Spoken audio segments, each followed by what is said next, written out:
Episode 2 is this season's Space Odyssey, showing this buddy cop movie of Nolan and Alan gathering weapons for their war.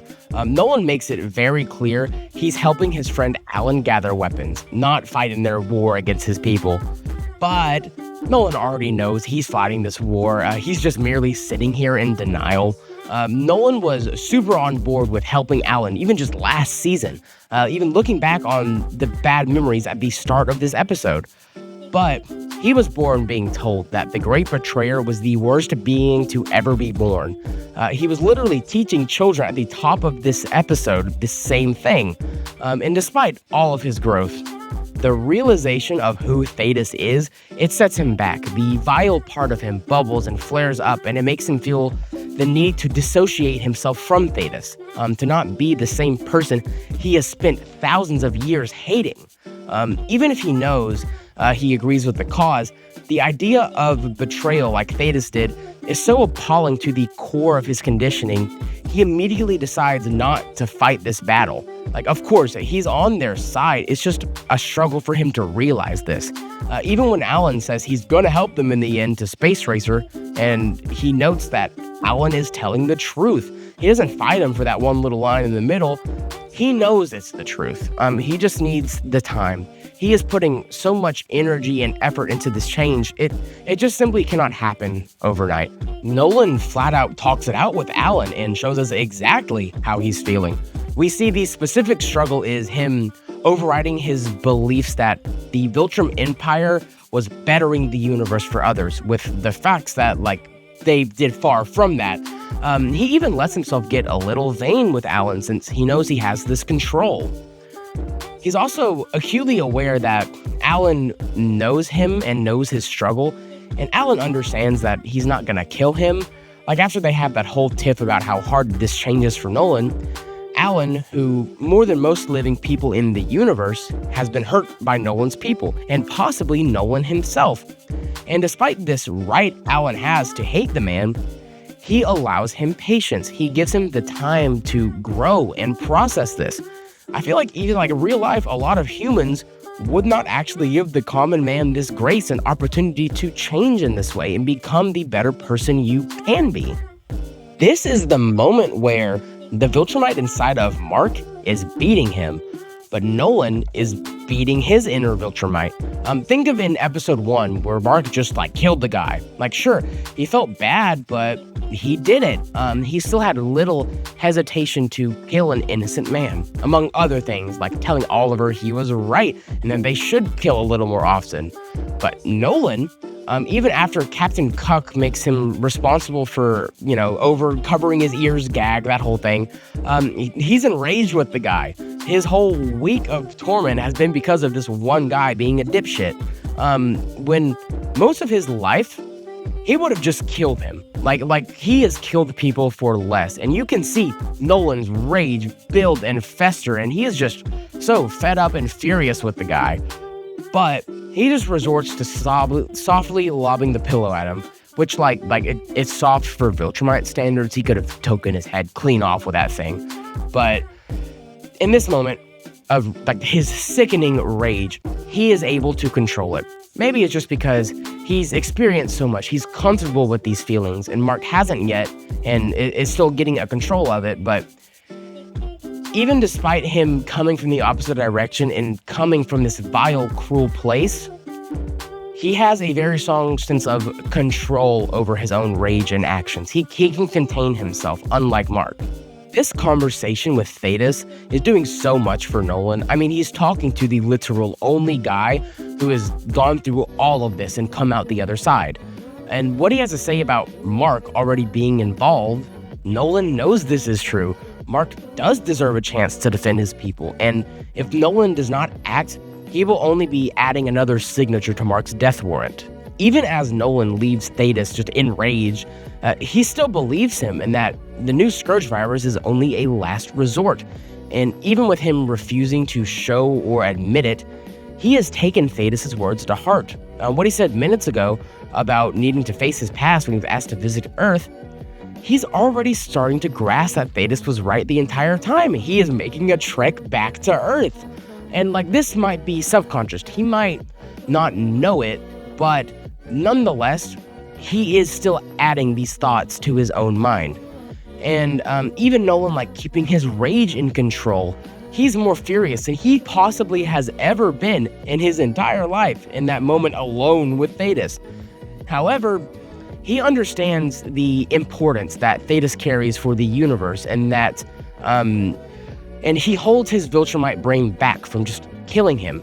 He understands that that action would do so much harm to so many others, no matter how much his brain and his heart and his soul is telling him to just do it. The scene of him about to kill the child for a wrong answer, it really shows that, like, despite what it may have seemed, in that moment, like, season 1, Nolan was really going easy training Mark. Like, he was doing nothing. I love how Thetis acts here. He behaves very differently with Nolan than he does everybody else. He sees just straight through him. He knows exactly what Nolan's thinking, and he knew that he would be hostile after learning the truth of the Scourge virus, and yet, he still knew that Nolan wouldn't kill him. And Nolan he's already come to understand too much that the Scourge virus was a necessary action. I'm gonna be very careful how I say this as to not spoil, probably season 6, but I just want you to all take a mental note of this moment. Nolan's father stopping his mother from taking that killing blow, saying that he's, fought well. Nolan's father did act like a Viltrumite, don't get me wrong. He damn near beat his son to death the moments before, but he does show very small levels of compassion. The mother even called them both pathetic as she left. Sure, he doesn't have any warmth or love for his son by any degree, but still, most Viltrumites would not have just stopped her from killing him like this. Just remember that. I love how they introduced the Scourge virus to the show. Honestly, I got giddy seeing that opening sequence. I love this display of a full capacity, strong Viltrum empire. Even the kids are sitting there chanting that everything belongs to them.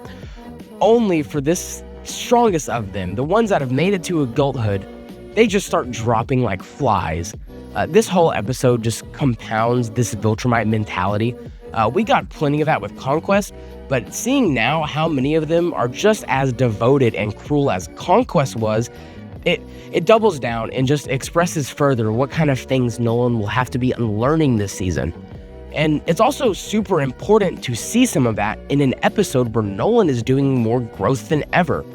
Even with the Viltrumites dying to the virus while carrying out orders in their final breaths, it shows this immense loyalty that every Viltrumite has, and it's nearly impossible to break that.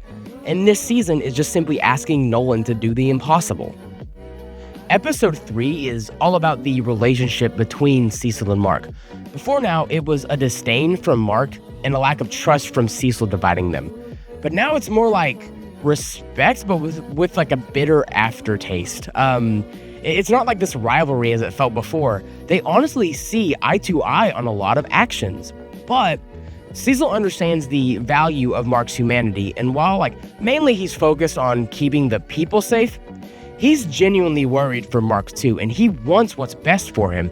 Even in the first episode, Mark has grown enough trust for him to knowingly wear a teleporter. Mark is at the point that even if he still has some resentment for prior behavior, both of them are starting to clue in that Mark is thinking a little more like Cecil would. And now Cecil realizes that he flew a little close to the sun, and having Mark in agreement with him is a bad idea.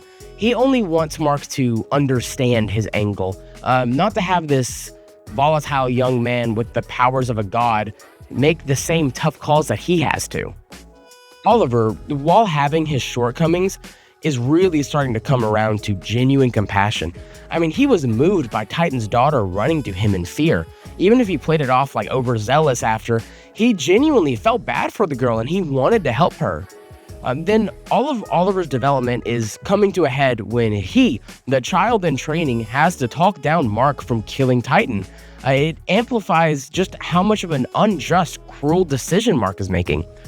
Over these last 2 seasons, Oliver has been growing into his love of humanity. Mark and Debbie do their very best to give him these attributes. However, Mark in these last few episodes has been losing his, and Mark killing Titan for, involving his family when, he knows damn well that Titan was not expecting Oliver and probably doesn't even know that they're family. His new mentality is simply behaving as an excuse for Mark to let his inner Viltrumite out. I really like how Debbie is expressed through Oliver too. He's having a lot of these morality struggles, and much like Mark, she's the thing that grounds him. Any amount of love and care that he holds for humans comes from the love and care that she gave him. And on Debbie, I really like how she's handling this move so far. She knows that she wants to live with Paul and take that step, but so much of her life and the two people she loves the most were all raised in that house, and it's hard for her to push past that. Much like her looking back on the memories of Nolan's fondly, it's valid emotions. Even with Paul's good intentions, he's being really pushy about it, and I really like that she is comfortable telling him to give her time with it and give her space. This arc of her not wanting to give up the house is a very small parallel of Nolan's arc, and now that I think about it. And now that I realize that they're parallels, this is gonna be interesting, isn't it? This is gonna be something. All right, it's time to beg. If you're liking any bit of this, liking, subscribing, sharing, all of it does really so much. Especially with how small this channel is. Thank you to anybody giving me this time and watching this. I cannot express how much it really means to me. And this video is short, I assume. I missed some things. If there's anything that you thought was just as important that I did not mention, please put it down there. Tell me what I got wrong. I would love to hear what you have to think about it. Despite what I may tell you in the future, I am not perfect. I might have done something poorly. Tell me what I could have done better. Give me that engagement. Yeah, I'm trying to go into commenting. Titan's storyline is shifting. His main focus originally was about, taking over these crime rings in these more ethical ways. And could it be a good thing if he's the only one and isn't hurting innocent people? But, we've done that story already. We talked about those topics. It's time to move on. Now, the consequences are just catching up with him. Like many that dabble in these crime families like this, he can't escape it, and he really can never get out. Even with security, him and his family are nearly killed on a stroll through the park. The Machine Head is back in his life no matter what he does, and he can't get out of it. Maybe what he did was a good thing for the city, but that's still coming at a great personal cost that I don't think he anticipated. I love Britt, and I love that he's a big part of the show now. He's just so delightful. Somebody help Monster Girl. Already on it. Didn't question that order, huh? Thank you for watching. I'm new to doing these short videos. I'm new to video essays as a whole, and this one is very different from the couple I have done. Let me know what you thought about the video too. I should have the episode 3 recap coming very soon, within a few hours of you seeing this, if it's not out already. And I will have the season 3 comic adaptation video coming out soon, and then as the season ends, the 4, and I will be continuing to do more of these episode recaps as they come out every week. So if you are interested in any of that, stick around. I'm gonna have more content for you. Thank you for watching. It means so much. I can't write outros. Bye.